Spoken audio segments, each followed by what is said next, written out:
शुभागमन हुआ गुरु का शुभागमन। सुस्वागतम सुस्वागतम भक्त कहे गुरु सुस्वागतम। बड़े भाग्य से बड़े पुण्य से मिला गुरु का चातुर्मास। बड़े भाग्य से बड़े पुण्य से मिला गुरु का चातुर्मास। वर्षा योग में धर्म की वर्षा रचेगी एक स्वर में। ओम नमः। चलिए आज की गुरु वंदना प्रारंभ करते हैं। गुरु भक्ति के साथ भगवान के चरणों में प्रार्थना करते हैं। भोले भाले भगवन मेरे मौन लिए क्यों बैठे हो। भोले भाले भगवन मेरे मौन लिए क्यों बैठे हो। भोले भाले भगवन मेरे मौन लिए क्यों बैठे हो। भोले भाले भगवन मेरे मौन लिए क्यों बैठे हो।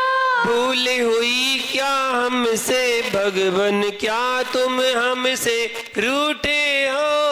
भूल हुई क्या हमसे भगवन, क्या तुम हमसे रूठे हो। भोले भाले भगवन मेरे मौन लिए क्यों बैठे हो। भोले भाले भगवन मेरे मौन लिए क्यों बैठे हो। आंखें खोल कर देखो भगवन, आँख खोल कर देखो भगवन, आंखें खोल कर देखो भगवन। आँख खोल कर देखो भगवन। क्या हम तुम्हें चढ़ाते हैं, क्या हम तुम्हें चढ़ाते हैं। भोले वाले भगवन मेरे भोले वाले भगवन मेरे मौन लिए क्यों बैठे हो। मौन लिए क्यों बैठे हो। इतनी मेहनत से हम आते, इतनी मेहनत से हम आते, इतनी मेहनत से हम आते, इतनी मेहनत से हम आते। फिर क्यों हमें रुलाते हो। फिर क्यों हमें रुलाते हो। भोले भाले भगवन मेरे भोले भाले भगवन मेरे मौन लिए क्यों बैठे हो। मौन लिए क्यों बैठे हो। मैं अज्ञानी तुम हो ज्ञानी, मैं अज्ञानी तुम हो ज्ञानी, मैं अज्ञानी तुम हो ज्ञानी। मैं अज्ञानी तुम हो ज्ञानी। ज्ञान हमें तुम दे देना, ज्ञान हमें तुम दे देना। भोले भाले भगवन मेरे भोले भाले भगवन मेरे मौन लिए क्यों बैठे हो। मौन लिए क्यों बैठे हो। बन जाऊं मैं तुम सा प्रभुवर, बन जाओ मैं तुम सा प्रभुवर, बन जाऊं मैं तुम सा प्रभुवर। बन जाओ मैं तुम सा प्रभुवर। आशीष हमें यह दे देना, आशीष हमें ये दे देना। भोले वाले भगवन मेरे भोले भाले भगवन मेरे मौन लिए क्यों बैठे हो। मौन लिए क्यों बैठे हो। भूल हुई क्या हमसे भगवन, भूल हुई क्या हमसे भगवन, भूल हुई क्या हमसे भगवन। भूल हुई क्या हमसे भगवन। क्या तुम हमसे रूठे हो। क्या तुम हमसे रूठे हो। भोले वाले भगवन मेरे भोले भाले भगवन मेरे भोले वाले भगवन मेरे भोले भाले भगवन मेरे मौन लिए क्यों बैठे हो। मौन लिए क्यों बैठे लिए क्यों बैठे हो, मोन लिए क्यों बैठे हो। जय बोले शांतिनाथ भगवान की। चलिए भगवान को नमन करें, परोक्ष रूप में स्मरण करते हुए, याद करते हुए शांतिनाथ भगवान को, फिर आदिनाथ भगवान को और फिर मुनीश्वरनाथ भगवान को हम नमोस्तु करेंगे। हे शांतिनाथ भगवान, नमोस्तु नमोस्तु, हे आदिनाथ भगवान, नमोस्तु नमोस्तु नमोस्तु, हे मुनि सुव्रतनाथ भगवान, नमोस्तु नमोस्तु नमोस्तु, ढाई दीप में विराजमान 3 कम 9 करोड़ मुनिराजों को हमारा बारंबार नमोस्तु नमोस्तु नमोस्तु, पूज्य गुरुवर विराग सागर जी, विशुद्ध सागर जी को हमारा बारंबार नमोस्तु नमोस्तु नमोस्तु, परम पूज्य उपाध्याय श्री विभंजन सागर जी मुनिराज को हमारा बारंबार नमोस्तु नमोस्तु नमोस्तु। आपस में सभी लोग हंसते हुए मुस्कुराते हुए जय जिनेन्द्र। भगवान की जयकारा लगाए मिलकर। आदिनाथ भगवान की जय जय जय, चंदा प्रभु भगवान की जय जय जय, वासुभुज भगवान की जय जय जय, शांतिनाथ भगवान की जय जय जय, मुनि सुव्रतनाथ भगवान की जय जय जय, नेमिनाथ भगवान की जय जय जय, पारशनाथ भगवान की जय जय जय, महावीर भगवान की जय जय जय, गुरुवर वीरा सागर जी मुनिराज की जय जय जय, गुरुवर विशुद्ध सागर जी मुनिराज की जय जय जय, अहिंसा में विश्व धर्म की जय जय जय, विभंजन सागर जी मुनिराज की जय जय जय, समस्त मुनि संघ की जय जय जय। ओम। चलते हैं आज के जिज्ञासा समाधान में। कुछ जिज्ञासाओं को लेकर और उनके समाधान जानने के लिए तत्पर रहे। तो कल अनियोग के बारे में जिज्ञासा चल रही थी कि 4 अनियोग होते हैं, प्रथमानियोग, कर्णानियोग, चरणानियोग और द्रव्यानियोग। तो यहां पर जिज्ञासा की गई थी कि प्रथमानियोग में तो राजाओं के युद्ध का, स्त्रियों के शरीर सौंदर्य का वर्णन और कथाएं हैं, इसे नहीं पढ़ना चाहिए, इससे तो आश्रव होता है। तो ऐसा नहीं समझना चाहिए, क्योंकि प्रथमानियोग सर्व अनियोगों में प्रधान है, ऐसा बताया गया था। क्योंकि इसके कथानकों में दूसरे अनियोगों का विषय भी आ जाता है। कर्णानियोग, चरणानियोग, द्रव्यानियोग, सबका वर्णन प्रथमानियोग में समाहित है। और दूसरी बात, प्रथम अवस्था से छुड़ाकर, प्रथम अवस्था मतलब मिथ्यात्व को छुड़ाकर रत्नत्रय की प्राप्ति कराने का महान साधन कोई है तो वो प्रथमानियोग ग्रंथ है। प्रथमानियोग पुण्य का कारण है।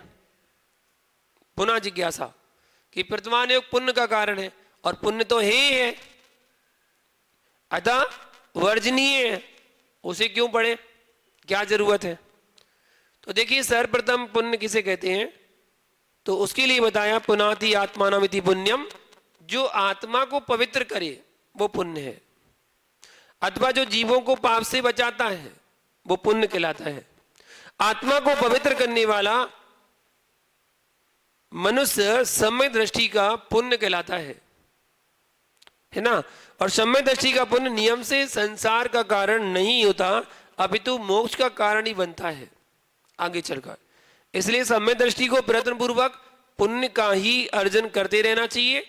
इन के प्रकार जैसे भी मिले पुण्य का अर्जन करिए, चाहे वो जाप करके मिले और चाहे वो पाठ करके मिले, चाहे पूजा करके मिले और चाहे दर्शन करने मात्र से मिले, चाहे गुरु के पास जाकर मिले, आहार विहार करा के मिले, कोई भी क्रिया करा के अगर पुण्य का अर्जन हो रहा है तो उसका पुण्य का अर्जन हमें करते रहना चाहिए।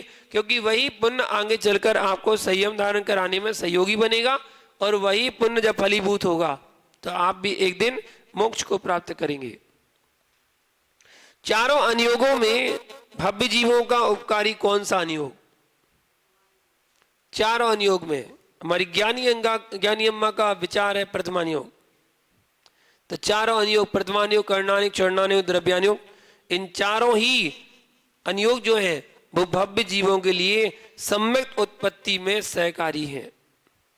सभी में जिन मुख से निकले सत्य वचन है, अतः भव्य आत्माओं को चारों अनुयोगों का समान और समादर करना चाहिए।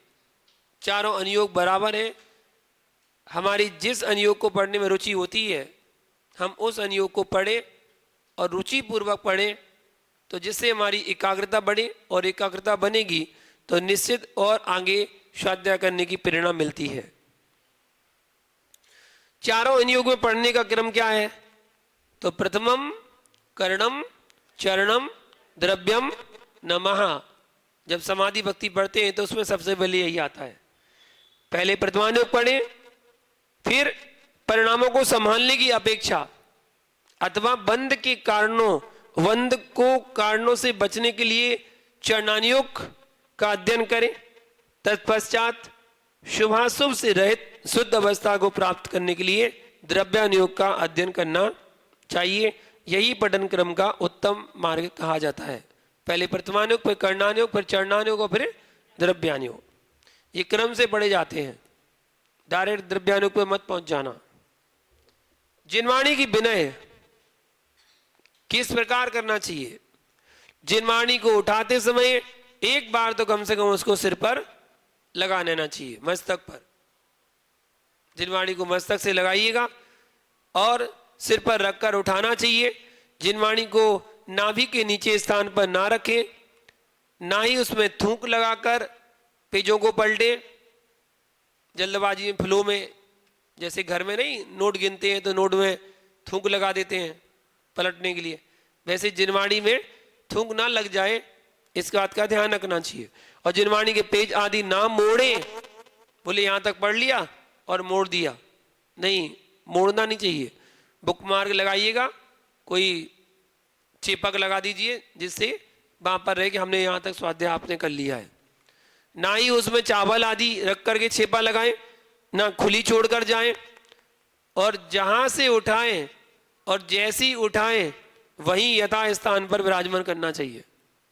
पता चले उठाई थी 1 नंबर अलमारी से, रखी 4 नंबर में है। अब 1 नंबर अलमारी जिसने रखी हुई थी वो ढूंढ रहा है कि ग्रंथ हमने यहाँ रखा था स्वाध्याय करने के लिए और पता नहीं कहाँ चला गया। अब वो ढूंढ रहा, परेशान हो रहा है। इसलिए जहां से आप उठाएं उसको वहीं रखना चाहिए। कुछ लोग टेबल पर ही छोड़ के चले जाते हैं, बोले उठा लेंगे ना, वर्कर माली वगैरह बहुत हैं, वो उठा के रख देंगे। आप उठाने गए थे, जब उठाकर लाए हो तो उसको रखने के लिए भी आपको ही जाना चाहिए। उत्तम तो यही है, यही जिनवाणी की विनय है। अभिनय ना करें और उसको अच्छी तरह से संभाल कर रखना चाहिए। अभी जो विधान आदि की पुस्तक आदि भी हैं उनको भी विशेष तौर पर देख लेना, और उनके बीच में अगर चावल वगैरह हो तो उनको पहले चढ़ा देना, उसके बाद उसको पैक करके रखना, जिससे उसमें कीड़े आदि ना पड़े। अगर चावल आदि होंगे तो उसमें कीड़े आदि लगने की संभावना बढ़ जाती है, और कीड़े आदि पड़ गए तो जिनवाणी को भी खराब करेंगे, खा लेंगे। तो उस बात का ध्यान रखना चाहिए।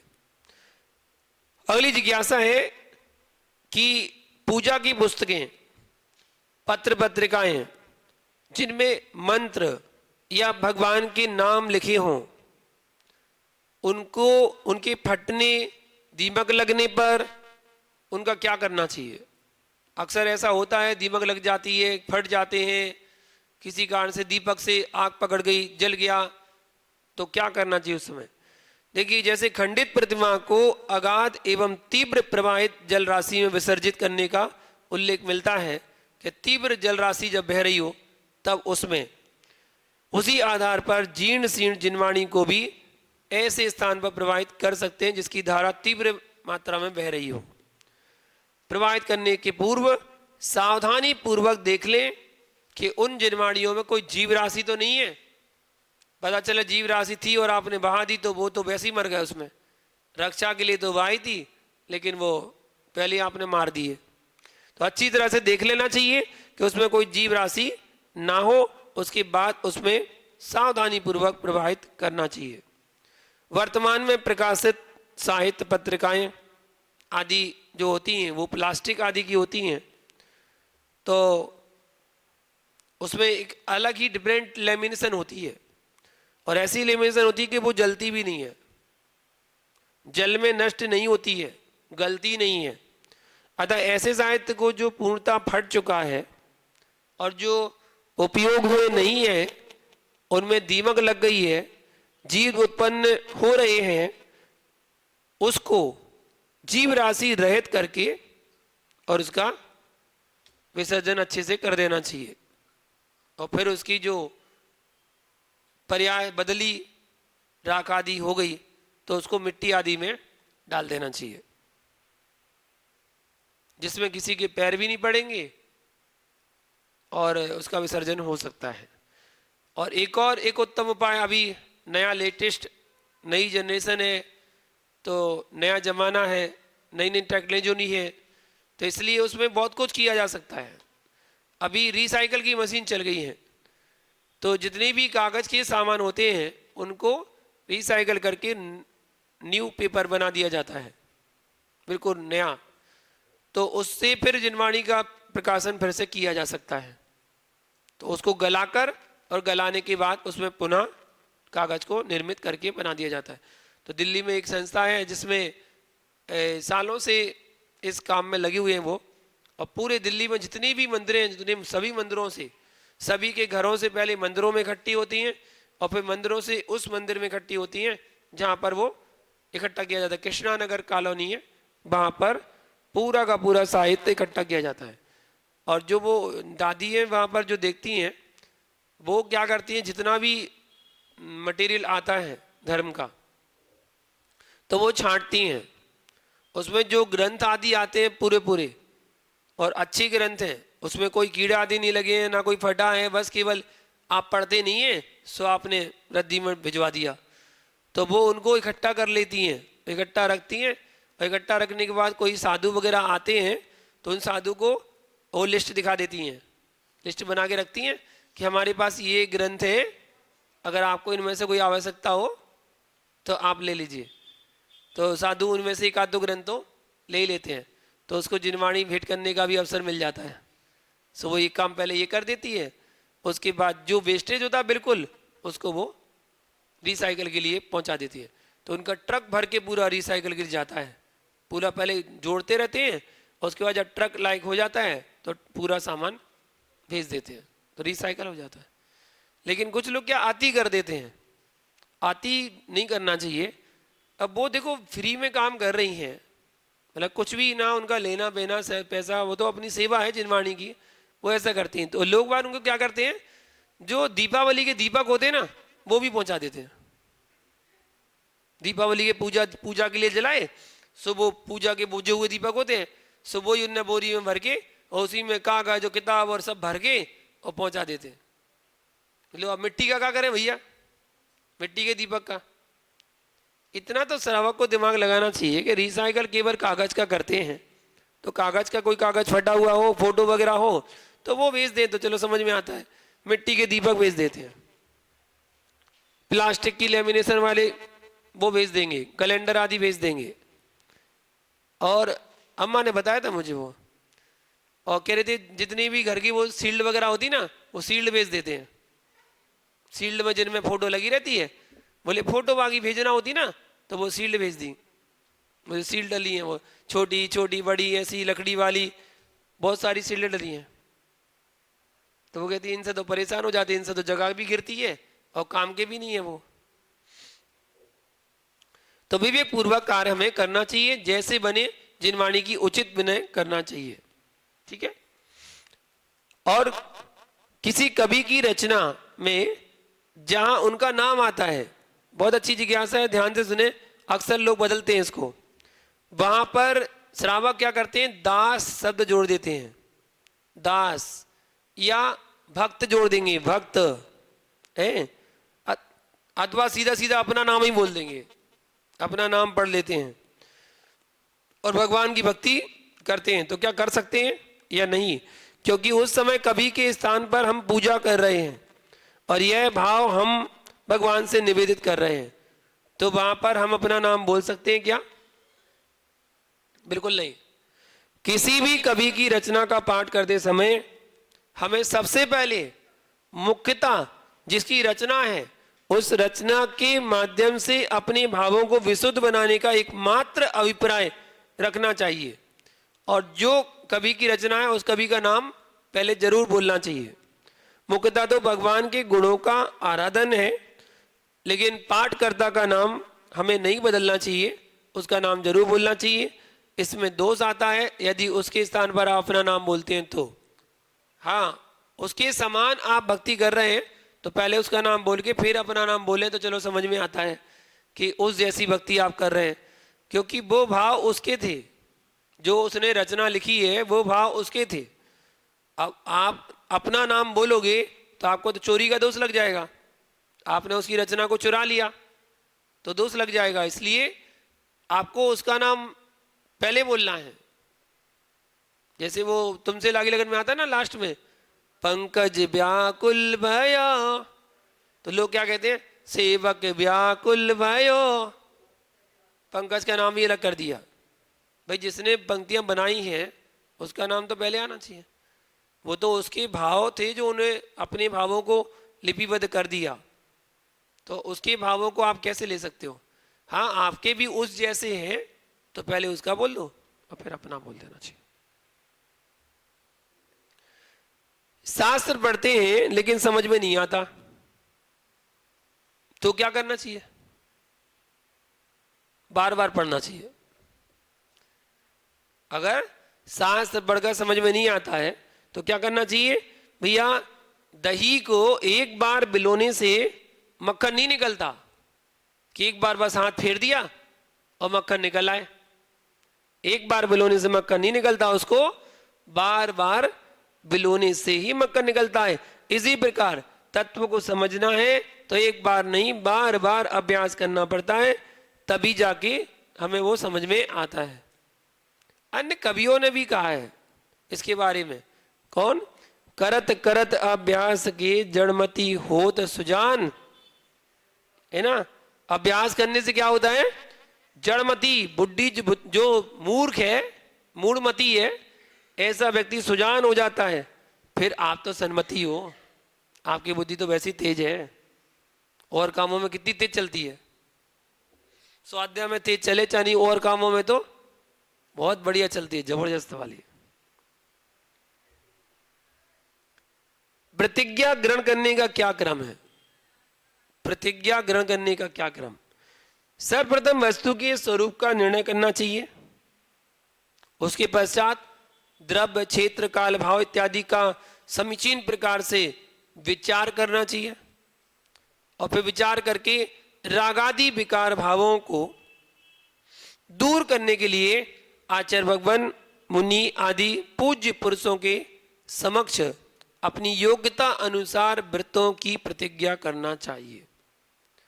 प्रतिज्ञा लेते समय ही साधक को द्रव्य, क्षेत्र आदि का भली प्रकार से विचार कर लेना चाहिए कि भविष्य में यह प्रतिज्ञा हमसे पालन हो पाएगी या नहीं, तभी ग्रहण करना चाहिए।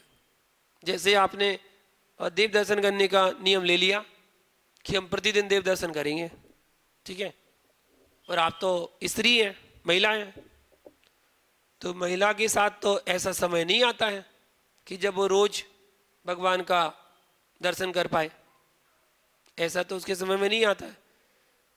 हर मासिक में धर्म में उसके साथ परेशानी होती है, तो 4-5 दिन तो मंदिर जा ही नहीं सकती है।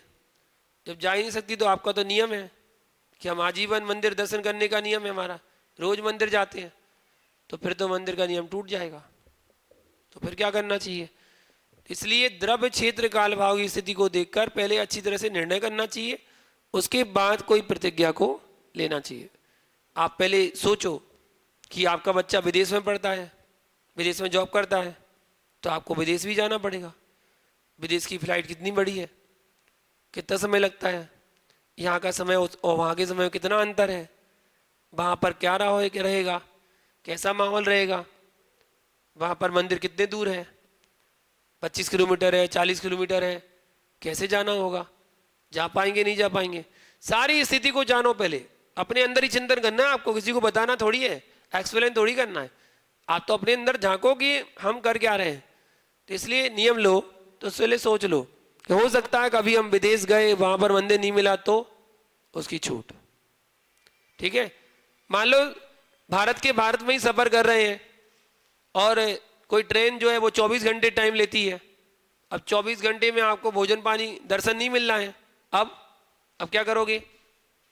उस समय सारी स्थिति समझो कि या तो हम उपवास करेंगे, अगर आपने नियम लिया है पक्का तो दृढ़ता के साथ, और नहीं लिया है तो उसकी छूट रखें। क्या उसकी छूट? ठीक है, जिस समय अशुद्धि हो जाए उसकी छूट, उस समय नहीं जा पाएंगे। और ऐसी बीमारी हो गई कि आप बिस्तरे से नहीं उठ पा रहे, उठ ही नहीं पा रहे, अब क्या करेंगे? कैसे जाओगे भगवान के दर्शन करने?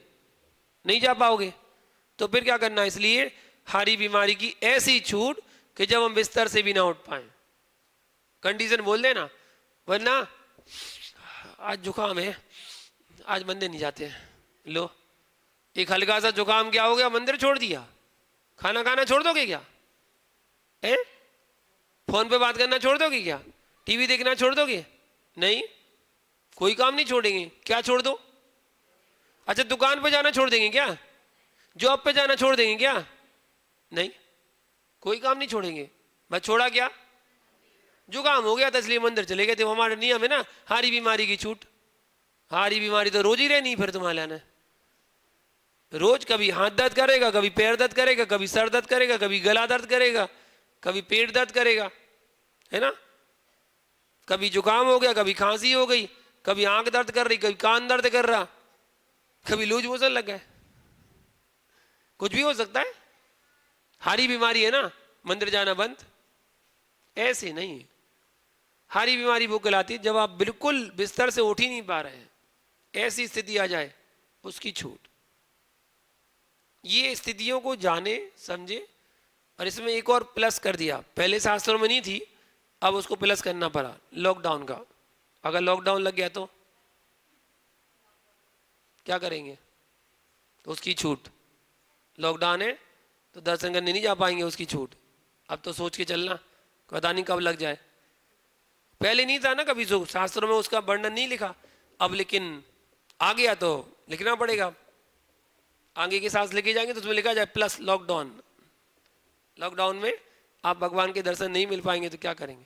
लेकिन उसके लिए बहुत अच्छी व्यवस्था है कि अपने घर में जिनवाणी विराजमान जरूर करो। जरूर अपने घर में जिनवाणी विराजमान होना ही चाहिए, क्योंकि जब हम देव सास गुरु को बराबर दर्जा देते हैं, देव सास गुरु को नमोस्तु बोलते हैं, देव को भी, सास को भी और गुरु को भी नमोस्तु ही बोलते हैं।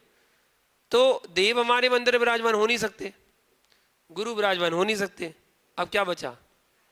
जिनवाणी। तो जिनवाणी तो घर में विराजमान, हर घर में जिनवाणी विराजमान होना चाहिए।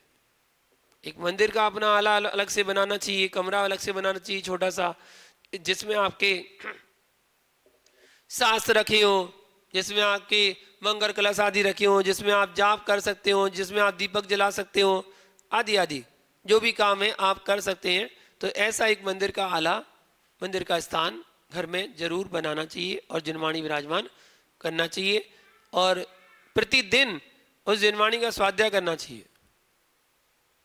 आप ज्यादा नहीं कर पा रहे तो कम से कम एक पेज का स्वाध्याय रोज करेंगे। जब एक पेज का स्वाध्याय करने लगोगे तो 1 के 2, 2 के 4, 4 के 8, वो तो अपने आप हो जाएंगे। शुरुआत तो करो पहले। एक पेज का स्वाध्याय निरंतर हमें करना ही चाहिए, तब जाके हमारा स्वाध्याय में रुचि बनेगी। हाँ, तो इसलिए जब प्रतिज्ञा लो तो उसका अच्छी तरह से पालन करना चाहिए, लेकिन स्थिति को जानकर प्रतिज्ञा लेना चाहिए। ठीक है, जैसे चाय का नियम ले लेते लोग कि चाय का त्याग। अब चाय का त्याग तो तुमने कर दिया, लेकिन उसकी प्रतिज्ञा तो पहले सोच तो लो पहले कि ऐसी ऐसी स्थिति बन सकती है कि कभी हमें अगर किसी के यहाँ जाना पड़ गया तो, और उन्होंने चाय डाल दी तो क्या करेंगे ऐसी स्थिति में? तो उसमें कंडीशन रख लेना चाहिए, भूल चूक जानबूझ के नहीं लेंगे। यदि धोखे में किसी ने दे दी तो उसका प्रायश्चित भी लेंगे, लेकिन ये नहीं कि उसके बाद पता चलने के बाद भी पिए जा रहे हैं। पता चल गया, अलग कर दी, छोड़ दी, कि छोड़ दी तो छोड़ दी। जो चीज हम छोड़ देते हैं, प्रतिज्ञा ले ली है, उसका अगर दृढ़ता से अगर पालन किया जाए तो पालन भी हो जाता है और आगे भी नियमों को लेने की दृढ़ता आती है, संकल्प लेने की दृढ़ता आती है कि हम और आगे और बड़े बड़े भी नियम ले सकते हैं। जब छोटे नियम में दृढ़ता आ जाती है तो बड़े नियम भी हम आसानी से कर सकते हैं, ऐसी दृढ़ता आ जाती है। तो कोई भी हो, अब किसी ने चाय का त्याग तो कर दिया लेकिन कॉफी पी रहे हैं, 100 चाय के बराबर एक कॉफी होती है, 100 चाय के बराबर एक कॉफी, एक कॉफी पी रहे हैं मतलब 100 चाय का दोष लग रहा है, चाय का त्याग है बोले। तो ऐसी मायाचारी नहीं करना चाहिए कि चाय छोड़ दिए और गुड़ छोड़ दिया, गुलगुले खा रहे हैं, है ना। आलू का त्याग है, समोसा का थोड़ी है। समोसा लेके उसमें से आलू आलू अलग कर दिए और समोसा खा लिया, बोले आलू का त्याग है हमारा, समोसा का थोड़ी है। तो ऐसे काम नहीं करना चाहिए, सही है ना, ऐसे ही करते। इतना कॉकरोच डलते उसमें, कॉकरोच देख लेना, गूगल पर सर्च करके देख लेना। कॉकरोच को सुखाकर उसका पेस्ट पाउडर बना के और पाउडर बना के उसको कॉकरोच उसमें डाला जाता है। हाँ, उसके बीच में ही कॉकरोच होता है, तो उसमें कॉकरोच को सुखाकर भी डाला जाता है पाउडर बना के। तो कितने जीवों की हिंसा करके वो कॉकरोच बनाया जाता है? और सोचो, बड़े लोग चाव से पीते हैं, वही तो नशा है, वही तो नशा है। और एक बार जब कॉफी की लत जिसको लग जाती है ना, आदत बड़ी खतरनाक होती है और वह धीरे धीरे उसको अंदर ही अंदर खोखला करती है। तो कोई भी नियम लो, उसकी दृढ़ता के साथ उसका पालन करना चाहिए। एक अंतिम जिज्ञासा जानेंगे, ली हुई प्रतिज्ञा को भंग करने का क्या फल है। प्रतिज्ञा ले ली और आपने उसको भंग कर दिया तो उसका क्या परिणाम, क्या फल है। यदि प्रमाद की बहुलता से ग्रहण की हुई प्रतिज्ञा भंग होती है तो आचार्य मुनि आदि के समक्ष अपनी निंदा गर्हा पूर्वक प्रायश्चित कर लेना चाहिए। किसी भूल वशात प्रमादवश हो गया तो, और प्रायश्चित करके पुनः अपने व्रत में दृढ़ होना चाहिए कि अब नहीं करेंगे, क्योंकि एक नियम को तोड़ने से 1000 मंदिर तोड़ने के बराबर पाप लगता है। आचार्यों ने कहा है, प्राणांत हो जाए फिर भी प्रतिज्ञा भंग नहीं करना चाहिए। यदि प्रतिज्ञा भंग होती है तो अनेक भवों तक कुयोनी के दुख भोगना पड़ते हैं। अतः प्रतिज्ञा पालन में हमें दृढ़ रहना चाहिए, हमारे द्वारा कोई भी नियम में दोष आदि ना लगे, और लगे तो उसका प्रायश्चित आदि देखिए भूल चूक में हो जाते हैं, प्रमाद में आवेश में आकर, तो उसका प्रायश्चित हमें ले लेना चाहिए और प्रायश्चित लेकर पुनः अपने व्रतों में दृढ़ हो जाना चाहिए। ठीक है, आज के लिए इतना ही है। प्रश्न मंच प्रारंभ करते हैं आज का। हाँ, तो आज क्वेश्चन आगे गिफ्ट 5 क्वेश्चन पूछेंगे धर्म से। इनने पहले हाथ उठा लिया, अभी क्वेश्चन तो पूछ लो आंटी। हाँ, 5 जीके के, ठीक है, जिससे तुम लोग को जीके क्वेश्चन भी याद आ जाएंगे, याद होते जाएंगे। चलिए बताइएगा, सबसे पहला क्वेश्चन, राजगिरी नगरी की चौथी पहाड़ी का नाम क्या है? नगरी की चौथी पहाड़ी का नाम क्या है जहां पर कोई नहीं जाता? जहां पर कोई नहीं जाता ना, उसका नाम चौथी पहाड़ी है। उदयगिरी, बिल्कुल सही जवाब। कौन से देश में है? इलायची पर्वत कौन से देश में है? लंदन, नेपाल, तिब्बत या भारत?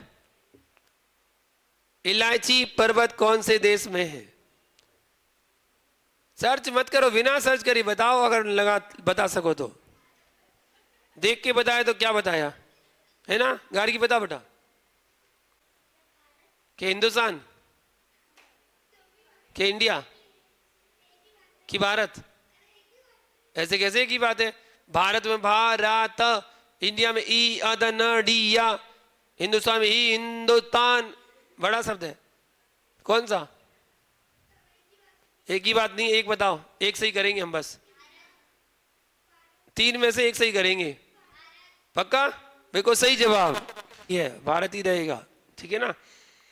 अगला क्वेश्चन बताइए, राम के पुत्र लव कुश का जन्म कब हुआ था? राम के पुत्र लव कुश का जन्म कब हुआ था? दीपावली को, जन्माष्टमी को, रक्षाबंधन को, या गांधी जयंती पर? जल्दी बताइए, समय नहीं है। नहीं आ रहा? चलिए क्वेश्चन चेंज। अगला क्वेश्चन बताइएगा, पवनंजय और सती अंजना के बीच फूट किसने डाली थी? पवनंजय और सती अंजना के बीच फूट किसने डाली थी? कहानी तो बहुत पढ़ी आपने, बताओ फूट किसने डाली थी? उसका नाम ज्ञानी अम्मा जी है, दूसरी वाली ज्ञानी अम्मा बता रही है, नहीं मालूम नाम? तो नाम ही तो पूछ रहे हैं, पहले हम बताएं। बसंत तिलका, मुदगर सेनापति, मित्रकेशी, बस हो तो क्या? 4 क्वेश्चन में ऑप्शन दिया आपको, अगर आपको आता है तो बता दीजिएगा, कम से जल्दी। गलत जवाब। हाँ, 3 ऑप्शन बचे हैं, 3 में से एक सही है। चलिए कोई नहीं, सही जवाब बता रही हो, ऐसा ना लगे कि आप आंसर पूछ रही हो। मित्र कैसी, मतलब ऐसा लग रहा है कि आप हमसे पूछ रही हो।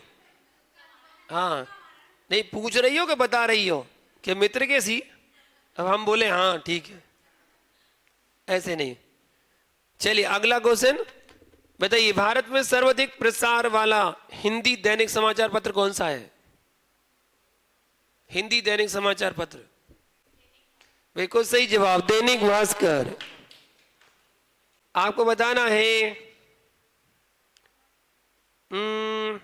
रावण ने कौन से मुनिराज का केवल ज्ञान सुना था और प्रश्न किया था?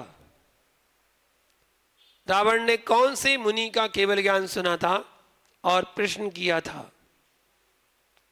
उन्होंने नियम भी लिए थे, उन मुनि का नाम क्या था? कीर्तिघोष मुनि, दृढ़ रथ मुनि, सकल भूषण मुनि, अनंतबली मुनि। कौन से मुनि को केवल ज्ञान सुना था?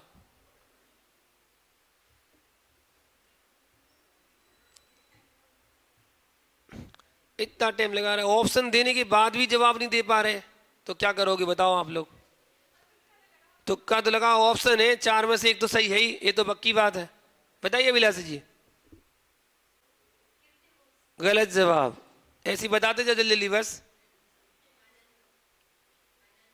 अनंत बली, बिल्कुल सही जवाब। थोड़ी सी आवाज वॉल्यूम तेज करके सुनाइए तो अच्छा लगेगा, आपकी आवाज भी तो आए इसमें।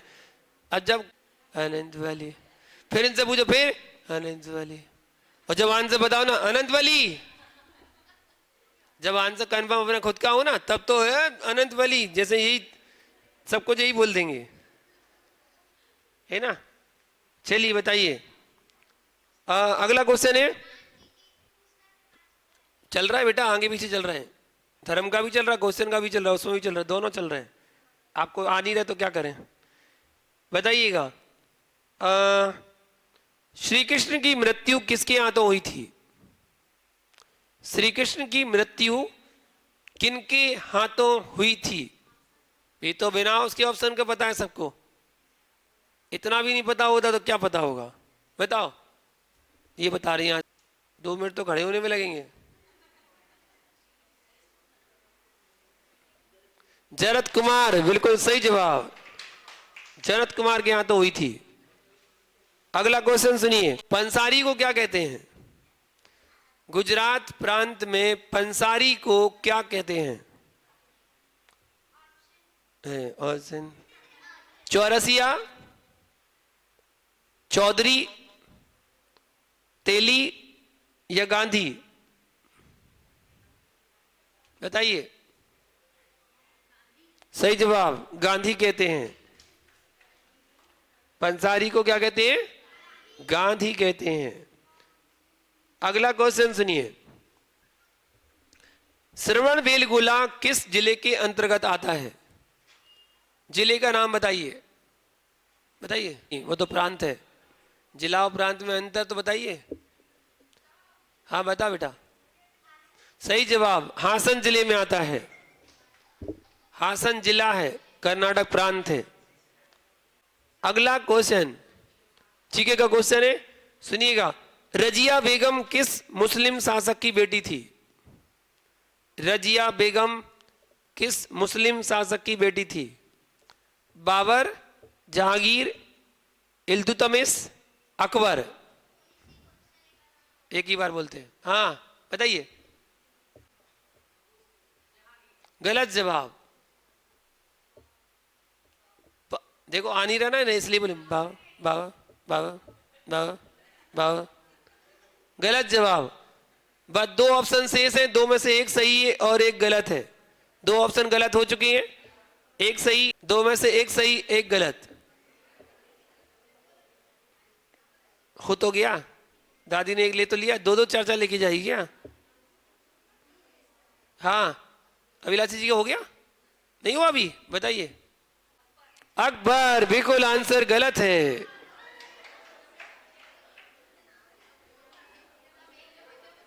वो तो सही है ही, उसका इनाम हम ले लेंगे। हाँ अगला क्वेश्चन सुनिए। क्वेश्चन है, आपको बताना है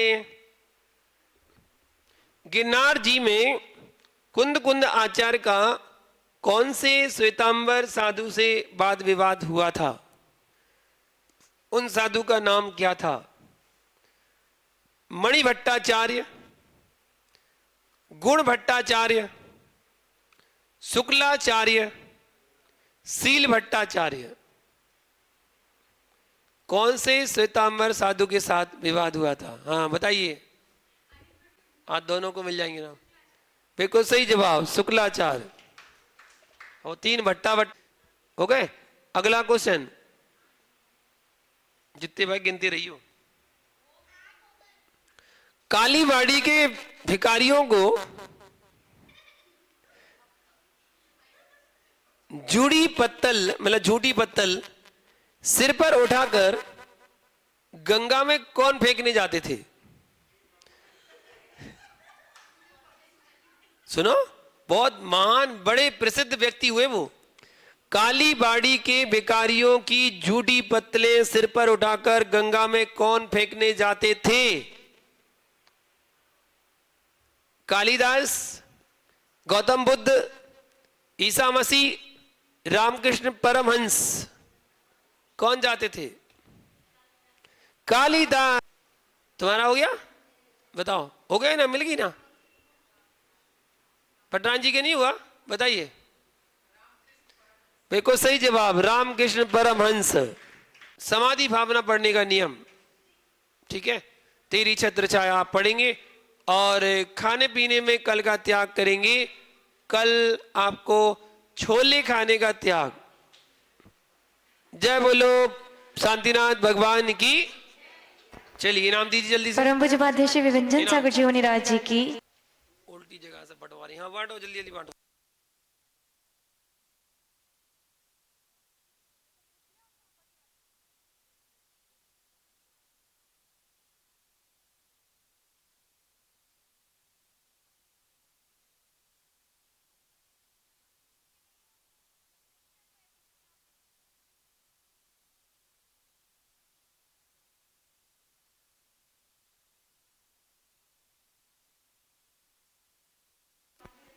हाँ, दीपक प्रज्वलित कर लें आरती के लिए तब तक।